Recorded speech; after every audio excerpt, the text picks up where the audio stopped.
Nagato. Got no father like I'm Naruto. Keep the blade on me, Ichigo. Who really wanna go toe for toe? GTR from Tokyo. Diamonds whipping up on the stove. Lucky man like a 4-leaf clove. Diamonds wanna go.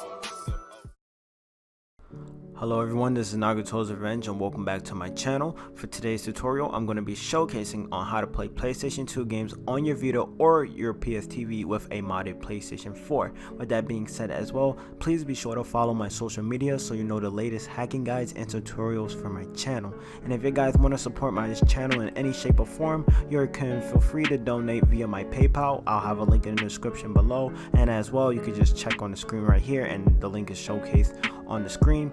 It's purely optional as well, and it's it's not required for my channel. But with that being said, we could go ahead and get started on the prerequisites and things you'll need for this tutorial. So you'll need a PS4 that is either on 1.76, 4.05, 4.55 or 5.05 firmware, because we're going to need to run HEN and REN, and basically you need to be on an exportable firmware that can run a payload.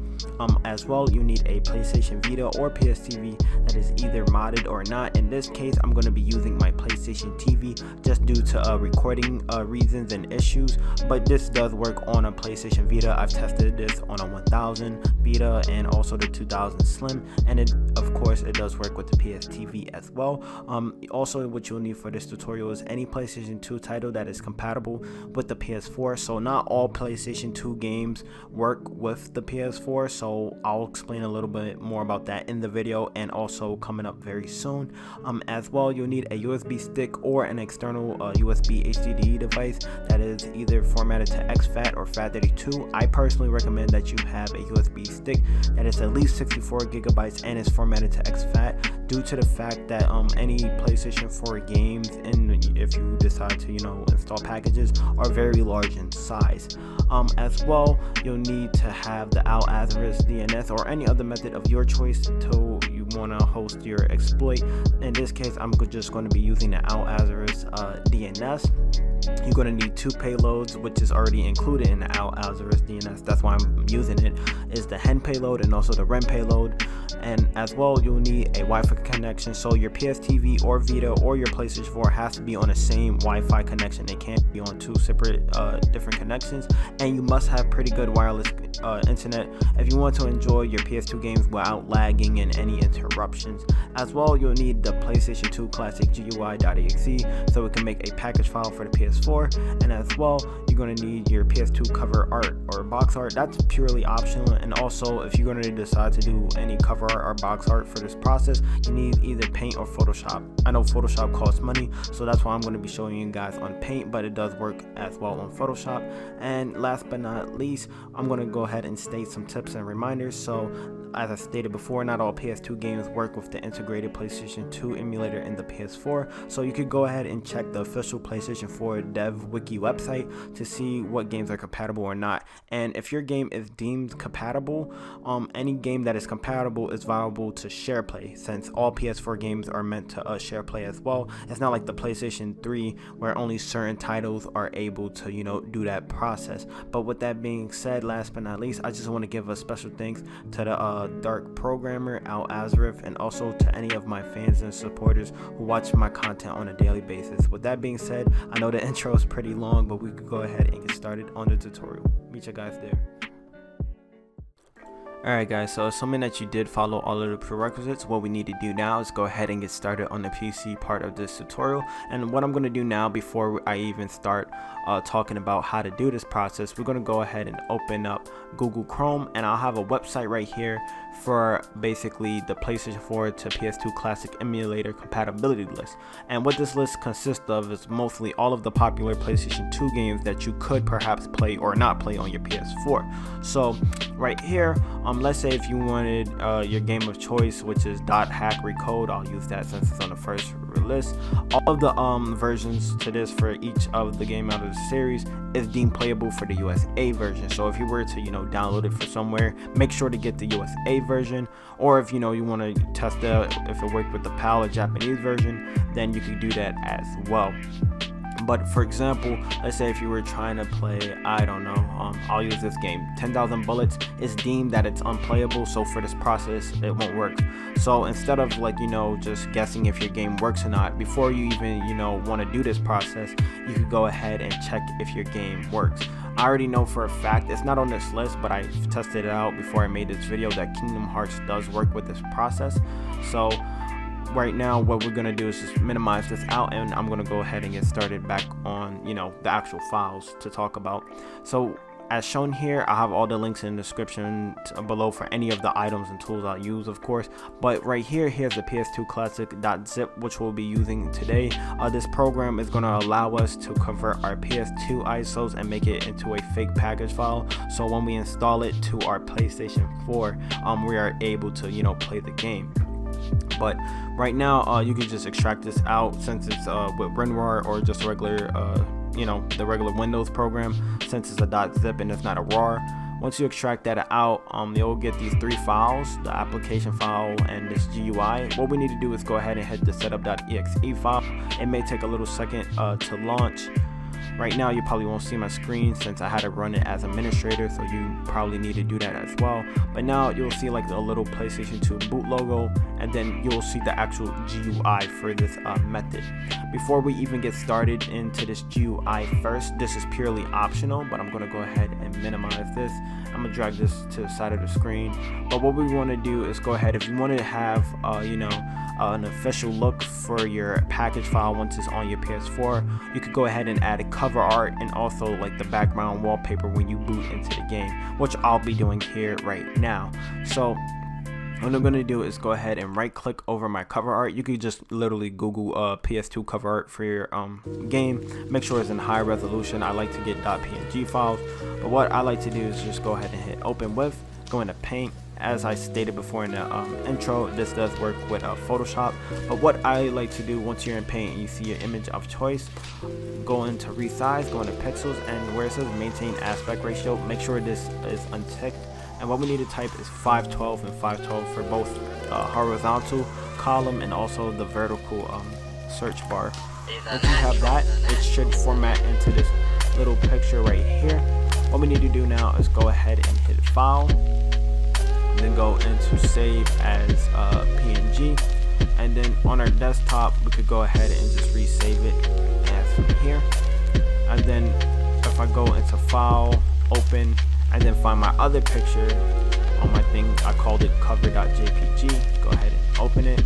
This is already by 920 by 1080 pixels, but the way if your photo is not like that, if you're going to resize, go into pixels, go ahead and make sure that it's toggled to this as well. So once you have those two things done, you go ahead and save it like I showed you before. We could go ahead and exit out of paint. What we need to do now, we could go ahead and right click over our thing, go ahead and change the icon. So you got to right click for that, and now it's basically going to wait for the window to pop up to find our icon of choice. So this is going to be my Kingdom Hearts icon right here, and then my background, if I right click over the actual image again where the Unity symbol used to be, you're going to go from here, go into cover.jpg or wherever your cover is, and it's going to set the background wallpaper for your game. Now what we need to do is go ahead and click on ISO, find our game of choice. I already know this one works, and now once it's basically loading up from here, you could go ahead and change your param.sfo or whatnot if you want to. But from here, what I'm going to do is go ahead and change my MP title ID. You don't have to do this, but I already know I have Kingdom Hearts installed as this on my PS4, and I don't want it to like rewrite since that has cheat breaker codes. So I'm going to just name this with an X in capital letters, but you guys don't have to do this. But all you have to do once this process is done, if you want to do with the cover art and stuff like that, go ahead and hit create PS2 Classic, and what is going to happen is going to ask if you want to save this wherever. I'm going to just save this package file to my desktop, and then what is happening now is creating the param.sfo, and it's now taking its time to basically run that package. So what I'm going to do here is just pause the video, and then once this process is done, I'll show you guys on the next step.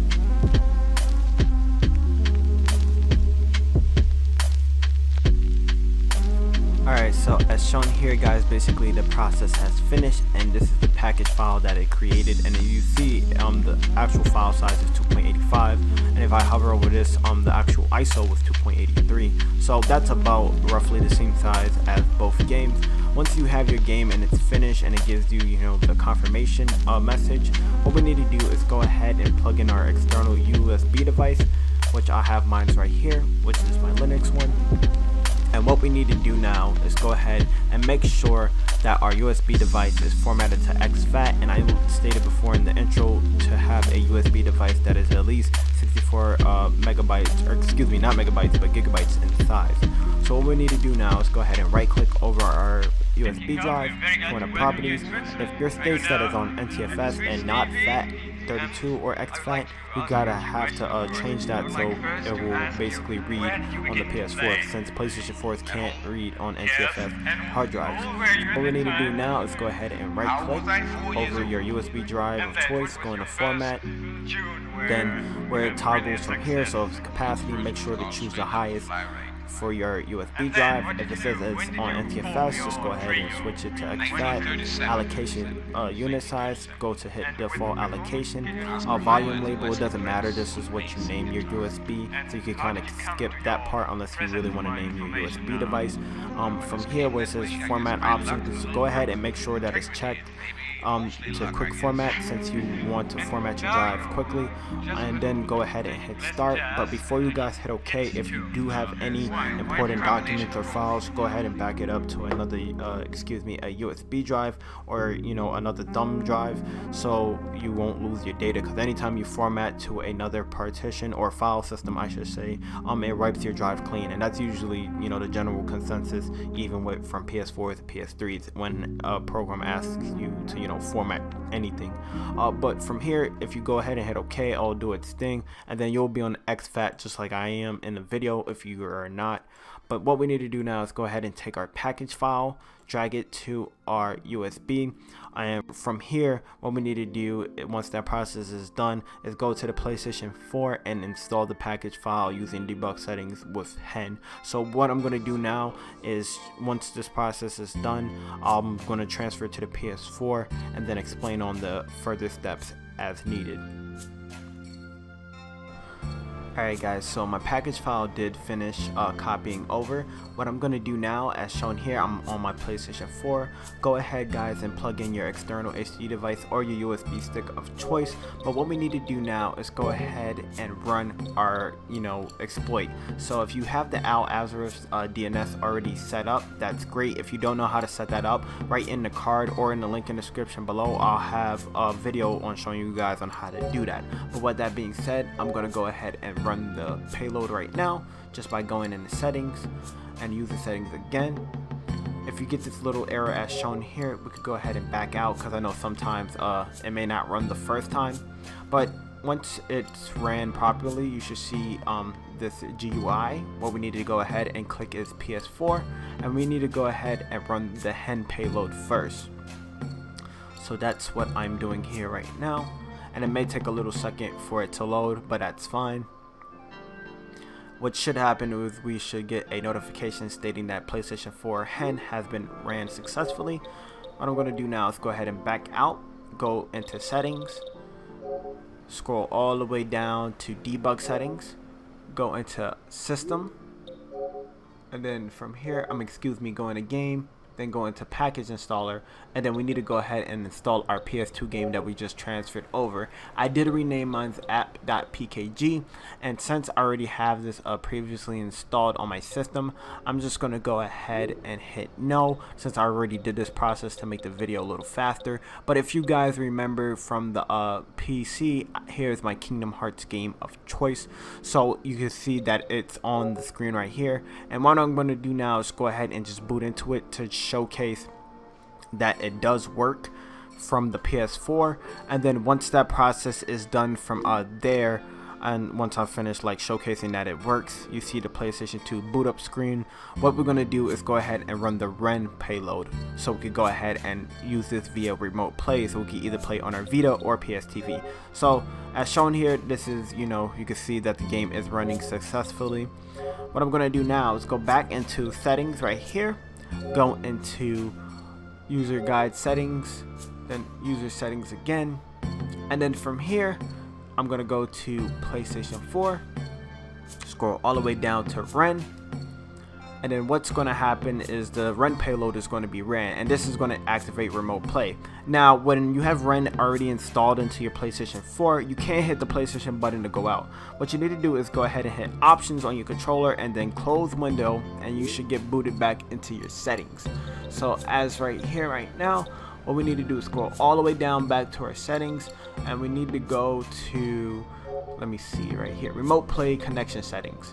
And now it will allow us to remote play from a Vita or to our PSTV. What we need to do now is go ahead and hit add device, and we need to write this code down or just have it on your screen, and we need to go now from our PlayStation Vita or PSTV and set this up from there. So I'll meet you guys back for that process.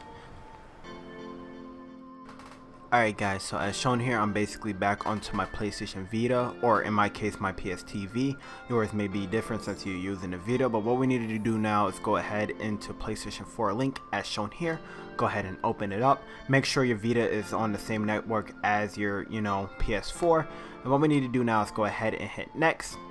We'll get this little message that states sign up for PlayStation Network. What we need to do is go ahead and cancel that, and then we need to go ahead and type in our connection code. So in my case, I had to redo it since I timed out. So 4556 is my code, and 8612. Sorry, I was looking at my phone while doing this, which is a pretty good idea. And then you want to go ahead and register your device. So it may take a little while for it to register, but what should happen, your TV or your Vita should connect to your PS4. So that's what I'm doing right here. And as shown here on the screen, this is my PlayStation TV. And you could kind of tell by the clarity of it that it's kind of grainy as opposed to, of course, running on a PlayStation 4. But as shown here, I'm operating my PlayStation TV on, or your Vita, to run on my PlayStation 4. So what we're going to do now is go ahead and run Kingdom Hearts, and what I'm going to do from here is just go ahead and block out some of the audio from here since I don't want to get copyrighted with Kingdom Hearts, but I'll showcase some gameplay as well in a second. But yeah, that's essentially how you run, PlayStation 2 titles either from your Vita or your PlayStation TV. And this is a pretty fun thing to do, of course, since a lot of PS2 games didn't make it to the Vita, like Kingdom Hearts. And so if you're on the go somewhere, or you have your PSTV and your modded PlayStation 4 setup to use REN, you're able to, play PlayStation 2 games either away from home or, via with the portable. So right now I'm just going to be showcasing a little bit more on the screen right here. So yep, this is how it's running in real time. So it looks pretty good for what it is. Of course, it's not going to be 4K resolution or 1080p, but it does its job as well. And mind you, this is an old dated game from the early 2000s. So yeah, this is Kingdom Hearts running on the Vita. If you guys have any questions on how to set this up, or if you just want to leave a like in the comment section below, I really do appreciate that. But with that being said, my name's Nagato and I'm signing out. Thank you guys for watching.